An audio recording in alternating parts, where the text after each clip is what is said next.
demo. You advised me to get out of those inner city classrooms. And I have to admit, I thought about it. Trading the temporary buildings for a more permanent place of instruction. Disposing of the dough center pizza for a state-of-the-art cafeteria. But the one thing that I could never quite stomach was exchanging the brown smiles of my children for the green dollar of the suburb. And honestly, I could never imagine someone like you, I could never think that someone like you could ever imagine the difference between disadvantage and destitute, between silently reading and emotionally mute, between double consciousness and the dichotomy of my little negrita Amber who speaks of her abuela but still gets offended when you point out she's black. So keep your lily white opinions, because the fact is that Gabby's dad missed her last dance performance because he's still in Iraq.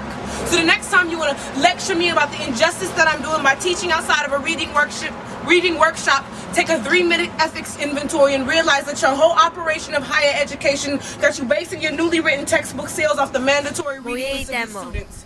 Taking my hard-earned paychecks to teach me how to color a house and read aloud. Well, I have a brainstorming activity for you. Explain to me why little Miss Smith has been sleeping on the floor of the Salvation Army for the last 9 days and tomorrow's shelter night sleep is not promised. Or predict to me why little Eric will return home tonight to role-play daddy to his 2 youngest siblings while his mom works a second shift to pay the rent. Or attempt to take these children's dreams and horror stories hooked deep into your heart home every day and assign them a grade. Then tell me to shut my door, close them out. Spend only the 7.5 hours that I'm paid for at this never-ending sanctuary for shattered spirits.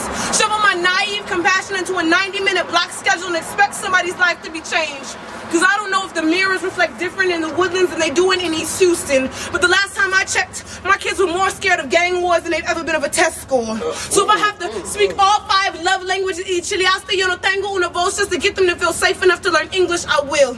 And don't preach to me about getting burnt out, because I'm not supposed to be blackened to light any fire, and I'd rather be a charred and fatigued soldier doing war in these trenches than to brandish your manicured battle wounds of a PhD any day, so professor. Excuse my brash tone and blatant candor, but I've never seen any statistics that support the knowledge that children get to pick their own economic status. And the last kid I know of who got to pick out his parents was the Messiah. So unless you're a virgin attempting to birth me some idealized circumstances to teach under, keep your advice and realize that this classroom, my classroom, will remain open today.